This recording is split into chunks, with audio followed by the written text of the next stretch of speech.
हम सभी सुनेंगे प्रोफेसर रामेश्वर मंडल सर जी को। सर से निवेदन है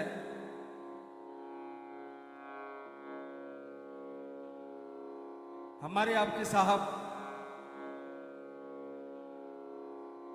के साथ इनका वो बहुत सारा पल गुजरा है, कहानियां इनको देखने को मिली है। ये जो अनमिल आखर पुस्तक है साहब की जीवनी पर आधारित, उसमें जो कहानियां हैं उस कुछ कहानियों जो सारी की सारी कहानियां विशाल आध्यात्म के पथ का निर्माण करने के लिए आई थी, उसके कुछ अंश हम सुनेंगे मंडल सर से।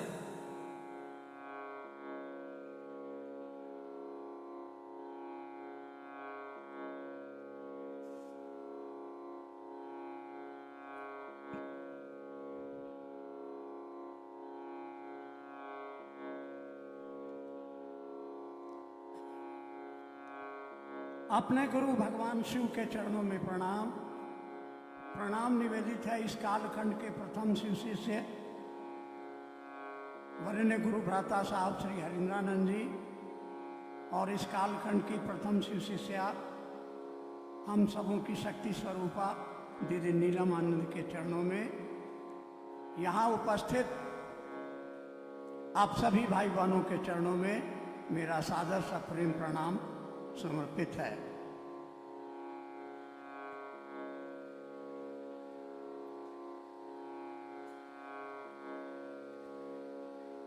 आज हम यहाँ उपस्थित हुए हैं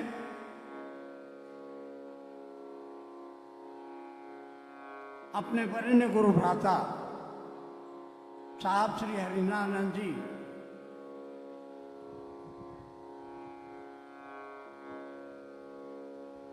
की पहली पुण्य स्मृति दिवस को मनाने के लिए, अपनी श्रद्धा के फूल अर्पित करने के लिए।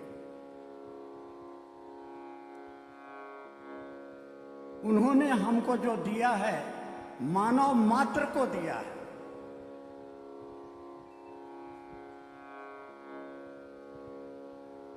एक ऐसी चीज दी है जो जीव को शिव बनाने में कारगर है। अपने जीवन के अनुभव को उन्होंने मुक्त हस्त से बिना लाग लपेट के लोगों के बीच दिया है, और इसके लिए व्यक्तिगत रूप से मैं और सामूहिक रूप से संपूर्ण मानव जाति उनके प्रति हमेशा कृतज्ञ रहेगी। हमको और आपको जो वरेण्य गुरु भ्राता के सानिध्य में मैंने समझा, उन्होंने लिख दिया है आओ चलें शिव की ओर किताब में, कि जो कृतज्ञ व्यक्ति है वो आध्यात्म में प्रवेश नहीं पा सकता और वो शिव का शिष्य कदापि नहीं हो सकता। तो सबसे पहले श्रद्धांजलि के रूप में मैं अपने साहब श्री हरिंद्रानंद जी के प्रति अपनी कृतज्ञता अर्पित करता हूँ, जिन्होंने एक दोस्त के रूप में, एक दार्शनिक के रूप में, एक मित्र के रूप में, एक शुभ चिंतक के रूप में और आध्यात्म के क्षेत्र में मार्गदर्शक के रूप में मेरी हाथ को पकड़ करके उस दिशा में चलने के लिए प्रेरित किया। भगवान शिव, जिनको हमारे शास्त्र में हमारे ऋषि मुनियों ने कहा गुरुओं का गुरु, जगत गुरु, आदि गुरु, इन 10,000 सालों से हमारे बीच में ये विधा आई हुई थी, गुरु हैं। लेकिन किसी ने नहीं बताया कि भगवान शिव का शिष्य कौन होगा और कैसे होगा। मैं स्वयं दर्शन शास्त्र का विद्यार्थी चकित रह गया था जब उन्होंने कहा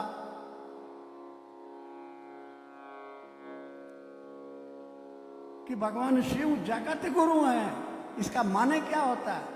धरती का एक एक आदमी, चाहे वो किसी जात का हो, किसी धर्म का हो,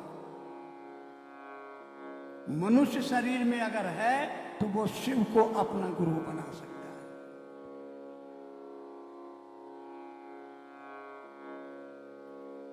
पता नहीं क्यों ये बिंदु लोगों की समझ में नहीं आया था। साहब श्री हरिनानंद जी वो पहली शख्सियत हैं जिन्होंने इस बिंदु को पकड़ा। बातचीत के क्रम में उन्होंने कहा कि सर, आप मोक्ष लेके क्या कीजिएगा? एक महादेव तो पहले से हैं, तब तो धरती पर इतना दुख है। आप जो मोक्ष मोक्ष मोक्ष कर रहे हैं, अरे उसको अपना बनाइए। और कैसे बनाइएगा? ये विधा दी, सरलतम विधा दी। कहा ये जगत उस परमात्मा की इच्छा से सृष्टि हुआ है, इच्छा मात्र सृष्टि प्रभु। और कहा कि हमने भी इच्छा की आज से, हे शिव आप मेरे गुरु हैं। ये शिव की शिष्यता एक सोच है, और इस सोच पर केवल आप खड़े रहें पूरे अविश्वास में, पूरी अनास्था में। और साहब श्री हरिनानंद की जिंदगी इस बात का सबूत है कि उन्होंने शिव को गुरु माना था, श्मशान में माना था, रात के 2 बजे माना था, और सिर्फ एक सोच पर खड़े हुए थे कि अब सीखेंगे तो तुम ही से सीखेंगे। शर्तें बना दी थी और उन्हीं शर्तों के तहत आजीवन वो खड़े रहे। नतीजा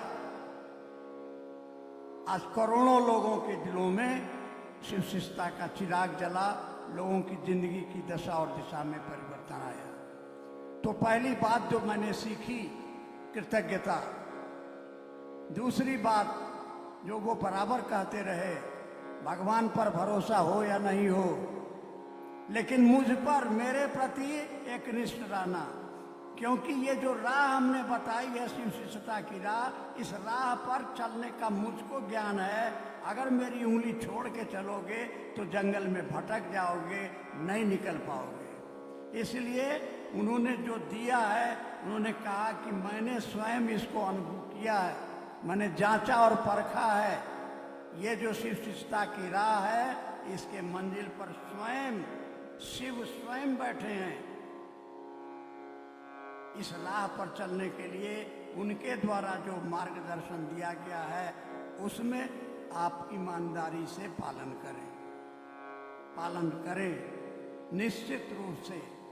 और आज मैं इस पूरे विश्वास के साथ, अपने अनुभव के साथ कह रहा हूं कि वो पार्थिव शरीर उनका हमारे पास नहीं है, लेकिन वो हर शिव शिष्य के भीतर में क्रियाशील है। आज हम उनको याद करते हैं, क्षेत्र में जाते हैं, समस्याएं आती हैं, पहाड़ की तरह समस्याएं आती हैं, और साहब दीदी को याद करते हैं, समस्याएं कपूर की तरह उड़ जाती हैं। वो हैं, हमारे दिलों में हैं, और उनका संकल्प एक एक व्यक्ति को शिव का शिष्य बनाना। उन्होंने बार बार कहा कि मैंने अपने 40 वर्षों की जिंदगी में, अध्यात्म के जीवन में सिर्फ एक काम किया, शिव के लिए किया। जगत गुरु शिव को तभी जगत गुरु कहा जाएगा जब एक एक व्यक्ति अपने सामर्थ्य के अनुरूप उनको अपना गुरु बना सकेगा। और इस दिशा में उन्होंने जो रास्ता दिखाया है, वो अपने आप में अनूठा है, अपूर्व है और परिणामदायी है। जरूरत है इस संकल्प को याद करने की, इस संकल्प पर चलने की। और जाते जाते 28 अगस्त को साहब ने अपनी अंतिम वाणी में कहा था, स्वयं शिव शिष्य बनो, दूसरों को शिव का शिष्य बनने के लिए प्रेरित करो, और अपने महादेव से अपने महादेव से अपने लिए दया मांगो कि मेरा मन समझे कि आप मेरे हो। महादेव हैं, वो जगत में हैं, सबके हैं, और वो कहते थे कि जो सबका है वो किसी का नहीं है, इसलिए उसको अपना बनाओ। उन्होंने नहीं कहा कि हे शिव आप जगत गुरु हैं, उन्होंने कहा सोचो हे शिव आप मेरे गुरु हैं, मैं आपका शिष्य हूं, तो अपना बनाओ। और आप बना करके देखेंगे आपके जीवन की दशा और दिशा में आमूलचूल परिवर्तन हो जाएगा। साहब ने जो विधा दी है उसको मैं प्राय क्षेत्र में चर्चाओं के क्रम में कहा करता था कि साहब ने जो दिया है हम सभी जानते हैं, व्यवहार में नहीं उतार पाते हैं।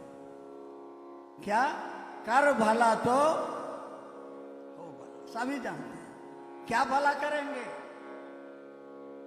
वो कौन सी चीज है?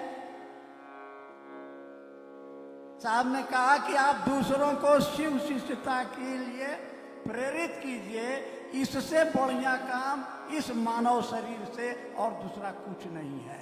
और ये बोलने में आपका क्या खर्च जाता है?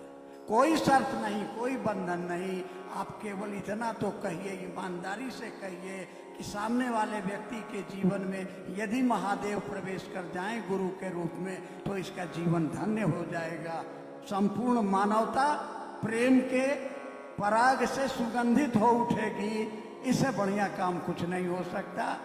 और अंतिम बात जो साहब ने मुझको समझाया और समझाने का प्रयास करते रहे, क्या कि इस धरती पर आए हो लेकिन धरती का हो के मत रहो। रहो तो शिव, जियो तो शिव और बनो तो शिव।